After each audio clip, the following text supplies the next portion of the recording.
बाबा जी और हुजूर जी की प्यारी साध संगत जी, राधा स्वामी जी संगत जी। आज दिन शुक्रवार 7 नवंबर को ब्यास में शाम 4 बजे हुजूर जी ने सवाल जवाब का प्यारा सिलसिला फरमाया। सुबह के सत्संग में हुजूर जी पूरे समय स्टेज पर विराजमान रहे, लेकिन बाबा जी न तो सुबह के सत्संग में पधारे और न ही शाम को हुए सवाल जवाब के दौरान। हम आपके लिए लेकर आए हैं आज शाम 4 बजे ब्यास में हुए वही पवित्र सवाल जवाब। शुरू करने से पहले बस एक छोटी सी विनती है, कमेंट्स में राधा स्वामी जरूर लिखिए ताकि प्रेम और भक्ति की ये लहर सब तक पहुंचे। आज के सवाल जवाब सत्र की एक खास बात यह रही कि लगभग हर प्रश्न में किसी न किसी ने यह जरूर पूछा, हुजूर जी, बाबा जी आज क्यों नहीं आए। हुजूर जी ने बड़ी ही सहजता से इस बात का जवाब दिया जो आपको इस वीडियो में हम सुनाएंगे। और एक लड़का तो आज ये तक कहने लगा कि वो किसी लड़की को चाहता है और वो भी पंडाल में बैठी है। हुजूर जी, क्या हम दोनों शादी कर लें। इस पर हुजूर ने बहुत ही प्यारा जवाब दिया था। जब हुजूर जी स्टेज पर पधारे उस समय पंडाल में शब्द चल रहा था, तेरे भरोसे प्यारे लाड लड़ाया। तो आइए अब एक एक करके सुनते हैं आज ब्यास में हुए इन पवित्र सवाल जवाबों का पूरा क्रम। एक भाई ने हाथ जोड़कर पूछा, हुजूर जी, अगर हम हर रोज अपने जीवन के हर काम में अपने गुरु को साथ लेकर चलते हैं तो क्या सच में मुर्शिद हमारे साथ चलते हैं। हुजूर जी हल्के से मुस्कुराए और बोले, बेटा, यह रिश्ता तो प्यार और भरोसे का है। मालिक कभी हमसे जुदा नहीं होता, वो तो हर पल हमारे साथ है। असल में हमारा ध्यान जब दुनिया की ओर मुड़ जाता है तब हमें लगता है कि मालिक दूर हो गया, पर सच्चाई यह है कि वो तो हमेशा हमारे भीतर है, बस हमें उसकी उपस्थिति महसूस करनी है। फिर हुजूर ने आगे कहा, मालिक पर विश्वास बनाए रखो और उसके बहाने में रहो, वही तुम्हारे दुनियावी और आध्यात्मिक दोनों कामों का हल करेगा, परमार्थ और स्वार्थ दोनों सही करेगा।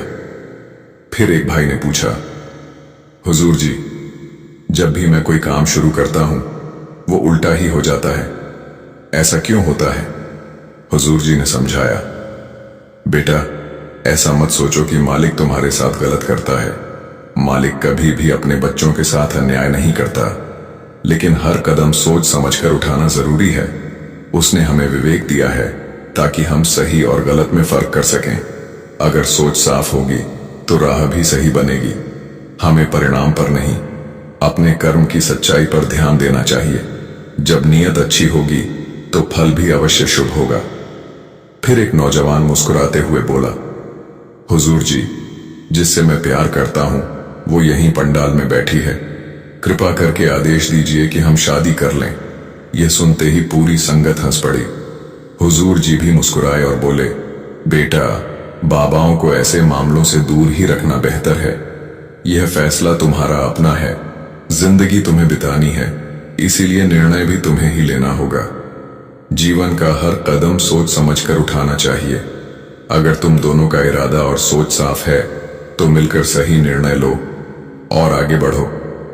इसके बाद एक बहन आंसू भरी आंखों से खड़ी हुई और बोली, हुजूर जी, जब हमारे घर रिश्तेदार आते हैं जो मांस खाते हैं तो हमें कई बार उनके लिए मांस बनाना पड़ता है। क्या यह ठीक है? क्योंकि हमें लगता है अगर हम उनके लिए मांस नहीं बनाएंगे तो वो नाराज हो जाएंगे। हुजूर जी ने कोमल स्वर में कहा, बहन जी, मेहमान नवाजी अच्छी बात है, पर क्या मेहमानों के लिए सिर्फ मांस ही जरूरी है। आजकल बाजार में बहुत सी स्वादिष्ट शाकाहारी चीजें मिल जाती हैं, और अगर वो जानते हैं कि आप कहां से जुड़ी हो तो फिर वो नाराज क्यों होंगे। आगे हुजूर बोले, फैसला तो तुम्हें ही करना है कि तुम्हें क्या पकाना है, पर अगर तुम्हें खुद मालूम है कि मांसाहार ठीक नहीं तो फिर उसे परोसने की क्या जरूरत। वो बहन बोली, हुजूर जी, मैं आगे से कोशिश करूंगी कि मांस न पकाऊं। फिर वही बहन बोली, हुजूर जी, जब मैं चौकड़ी मारकर बैठती हूं तो ज्यादा देर नहीं बैठ पाती, क्या मैं कोई दूसरा आसन रख सकती हूं। हुजूर जी मुस्कुराते हुए बोले, बिल्कुल रख सकती हो। भजन सुमिरन का उद्देश्य तो मालिक को पाना है, आसन का नहीं। लेकिन याद रखना, यह मार्ग कुर्बानी का है। अगर हम मालिक के लिए 2 घंटे भी आराम छोड़कर नहीं बैठ सकते तो फिर कैसी भक्ति हुई। देखो, जब फिल्म देखने जाते हो तो 2.5 घंटे तक बिना हिले बैठे रहते हो, तो फिर भजन में थोड़ी असुविधा क्यों नहीं सह सकते। अभ्यास बढ़ाओ, वही पीड़ा एक दिन मिठास में बदल जाएगी। फिर एक बहन मुस्कुराते हुए बोली, हुजूर जी, आपने मुझे आज बहुत बड़ा गिफ्ट दिया है। कल मेरा बर्थडे है और आज आपसे बात करने का मौका मिला। आपका बहुत बहुत शुक्रिया। इस पर हुजूर जी ने स्माइल दी और फिर वो बहन बोली, हुजूर जी, मेरा मन भजन सुमिरन में टिकता ही नहीं, हर वक्त भटक जाता है। हुजूर जी मुस्कुराए और बोले, बेटी, मन तो शुरू में एक खाली किताब था। हमने जो कुछ उसमें लिखा वही अब बार बार सामने आता है। अब समय है उस किताब में नए पन्ने जोड़ने का, ऐसे पन्ने जो मालिक के नाम से रोशन हों। उन बातों पर ध्यान मत दो जो मन को भटकाती हैं। जब हमने नाम लिया था तब वचन दिया था कि हर दिन कम से कम 2.5 घंटे भजन सुमिरन करेंगे, चाहे मन लगे या न लगे। बैठना ही सच्ची साधना है। यह रास्ता सहज है लेकिन मेहनत मांगता है। बानी में भी कहा गया है, मन जीते जग जीत। जिसने मन पर विजय पाली उसने संसार पर विजय पाली। अगर हम मन की भाग दौड़ नहीं रोकेंगे तो पीछे रह जाएंगे, लेकिन अगर प्रेम और लगन से कोशिश करेंगे तो मंजिल जरूर मिलेगी। फिर वही बहन कुछ उदास होकर बोली, हुजूर जी, मेरी शादीशुदा जिंदगी में बहुत परेशानी है। समझ नहीं आता क्या करूं, रोज लड़ाई होती है। हुजूर जी ने शांत स्वर में कहा, बेटी, दुख कई बार हमारे नजरिए से पैदा होते हैं। जिस घर में हम पले बढ़े वहां की सोच हमारे भीतर बस जाती है। शादी के बाद जब हम दूसरे घर में आते हैं तो वहां की सोच अलग होती है। इसलिए जरूरी है कि हम हर चीज को दोनों नजरियों से देखें। सही या गलत कुछ भी स्थायी नहीं होता, बस देखने का ढंग बदलना होता है। शादी सिर्फ पति पत्नी का नहीं, 2 परिवारों का मिलन होता है। हर किसी की अपनी सोच और भूमिका होती है। अगर प्रेम और धैर्य से संवाद रखोगी तो सबके दिल जुड़ जाएंगे। संयम और सहजता से जीवन जियो, आध्यात्मिक उन्नति अपने आप होने लगेगी। फिर वही बहन मुस्कुराकर बोली, हुजूर जी, मेरे भाई की शादी भी करवा दीजिए। यह सुनकर पूरी संगत ठहाके लगाने लगी। हुजूर जी भी हंसे और बोले, मैंने कोई मैरिज ब्यूरो थोड़े ना खोला है। और पंडाल एक बार फिर हंसी से गूंज उठा। फिर एक और बहन ने सवाल किया, हुजूर जी, जब मैं डेरा आती हूं तो मेरे मायके वाले कुछ नहीं कहते, लेकिन ससुराल वाले मुझे रोकते हैं। मैं चाहती हूं कि वे भी यहां आए, पर वो नहीं आते। हुजूर जी ने बड़े धैर्य से उत्तर दिया, देखो बेटा, हमें उनकी सोच की भी कदर करनी है और उनको एक अच्छा उदाहरण बनकर दिखाना है। कोई भी तुम्हें मालिक से मिलने से रोक नहीं सकता। प्रभु के रास्ते में कोई दीवार नहीं होती। हर इंसान अपनी अपनी राह से उसी की ओर बढ़ रहा है। हमें हर किसी के मार्ग और दृष्टिकोण का सम्मान करना चाहिए, क्योंकि परमार्थ तर्क या झगड़े का नहीं, अनुभव और भावना का विषय है। अगर तुम उनके विचारों की कद्र करोगी तो वे भी तुम्हारे भाव को समझेंगे। याद रखना, भक्ति में बहस की नहीं, प्रेम की जरूरत होती है। जो जिस रूप में प्रभु को याद करता है उसे उसी रूप में करने दो। इसके बाद एक भाई ने प्रश्न किया, हुजूर जी, अगर हमारी किस्मत पहले से लिखी हुई है तो फिर कर्मों की जरूरत ही क्या है? हम कोई भी काम क्यों करें? हुजूर जी ने मुस्कुराते हुए बहुत सहजता से समझाया, बेटा, यह सब अवस्था पर निर्भर करता है। जो कुछ आज हमारे जीवन में घट रहा है वो हमारे ही पुराने कर्मों का फल है। कर्म जीवन के पत्तों जैसे हैं। हर किसी को कुछ पत्ते मिलते हैं, पर उन्हें कैसे खेलना है यह हमारे विवेक और समझ पर निर्भर करता है। मालिक ने हर इंसान को सोचने, परखने और निर्णय लेने की शक्ति दी है। अगर हम सही सोच और संतुलन के साथ कदम उठाएंगे तो नतीजे भी शुभ होंगे, पर अगर हमारी सोच भटक जाए तो परिणाम भी वैसा ही मिलेगा।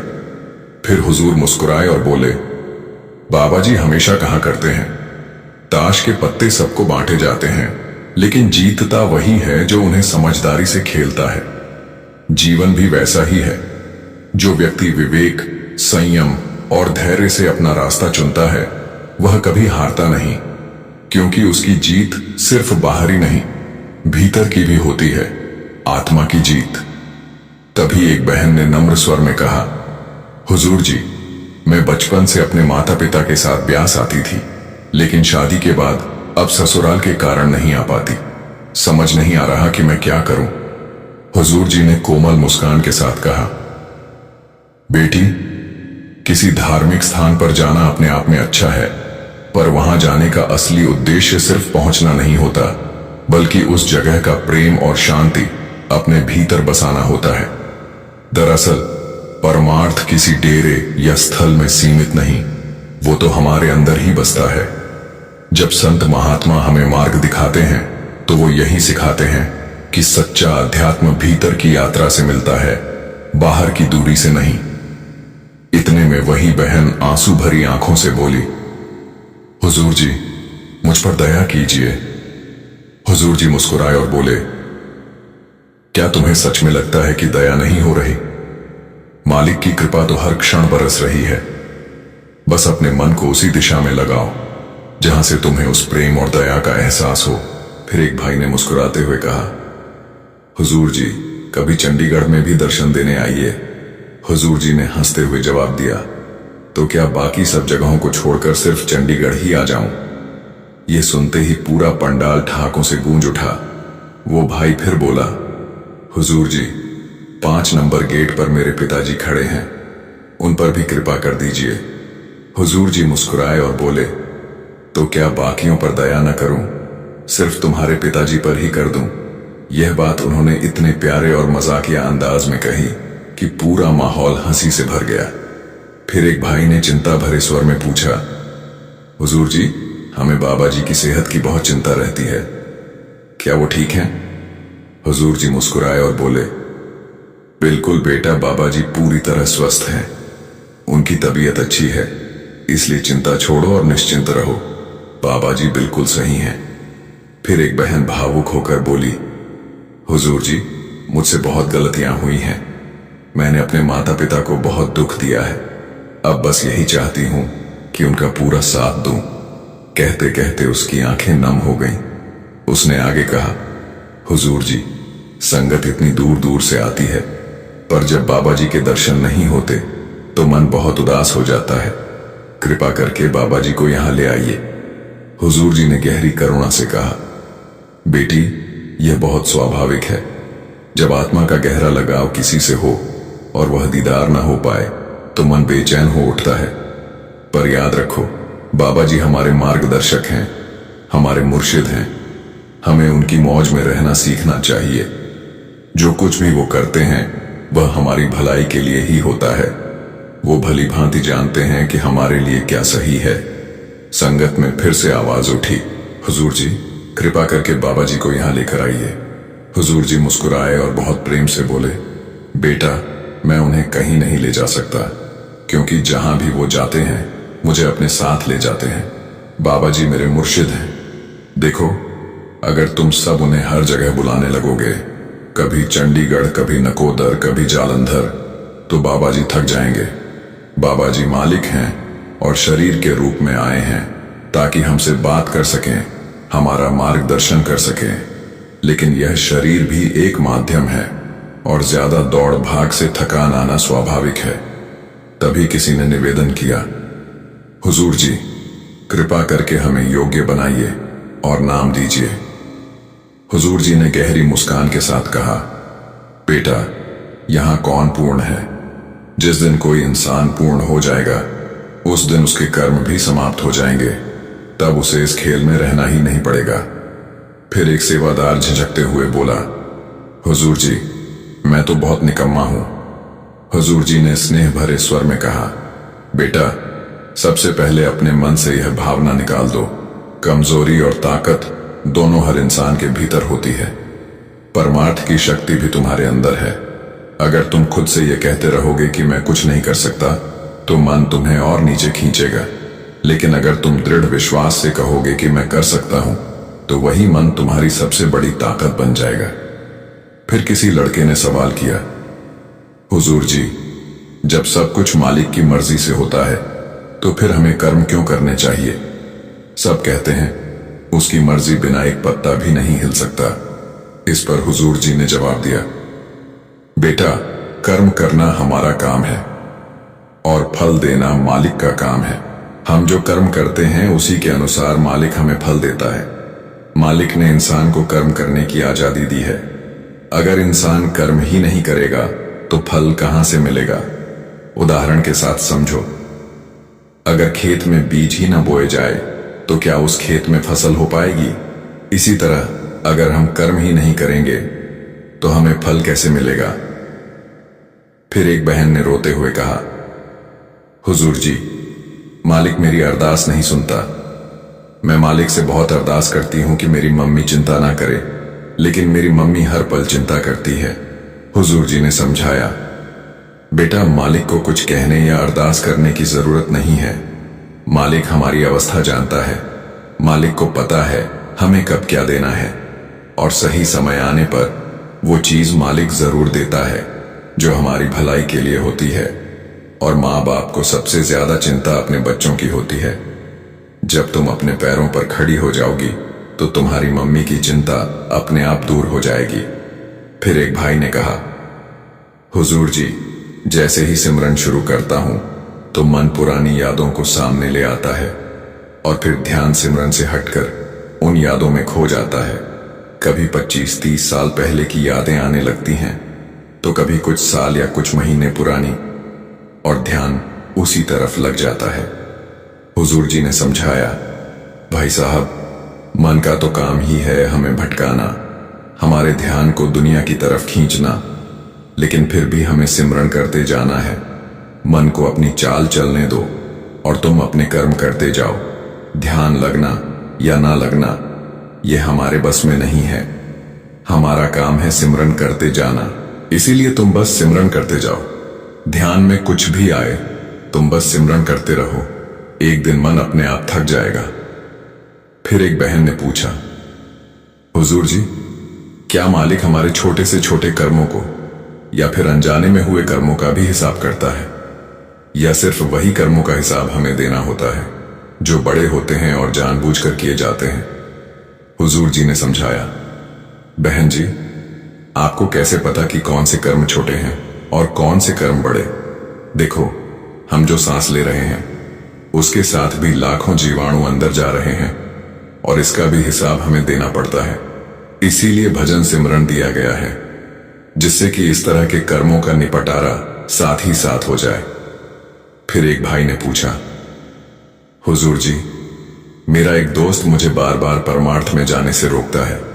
वो कहता है कि असली भक्ति तो मंदिर में दीपक जलाकर होती है। हुजूर जी ने समझाया, बेटा, उसकी सोच और नजर में जो सही है वो वही कर रहा है और तुम्हें भी वही करना है जो तुम्हें सही लगता है। किसी के दबाव में आकर ना तो हमें परमार्थ में आना चाहिए और ना ही कहीं और से जुड़ना चाहिए। हर इंसान की अपनी सोच और नजरिया होता है, इसलिए तुम अपनी सोच और समझ के हिसाब से चलो। मालिक ने इंसान को विवेक इसलिए दिया है ताकि इंसान सोच और समझ के साथ आगे बढ़े। फिर एक बहन ने कहा, हुजूर जी, मेरी उम्र अब नामदान की हो गई है और मेरी मम्मी चाहती हैं कि मैं नामदान ले लूं, तो क्या मुझे नामदान लेना चाहिए? हुजूर जी ने समझाया, बेटा, पहले हमें खुद को तैयार करना है। हम माँ बाप के कहने पर नामदान तो ले लेते हैं, पर फिर हमसे उसकी कदर नहीं होती। इसलिए जब तक तुम खुद को तैयार ना समझो तब तक नाम नहीं लेना चाहिए। अगर तुम्हें यकीन है कि तुम नाम की कदर कर सकोगी तो ही आगे बढ़ना चाहिए, किसी के कहने या दबाव में नहीं। संगत जी, ये थे ब्यास में शाम 4 बजे हुए सवाल जवाब। कल बाबा जी या हुजूर जी सुबह ओपन कार दर्शन देंगे और शाम को 4 बजे संगत के साथ सवाल जवाब करेंगे। संगत जी से एक विनती है, कमेंट में राधा स्वामी जरूर लिखिए और हमारे चैनल को सब्सक्राइब जरूर कर लीजिए। राधा स्वामी जी।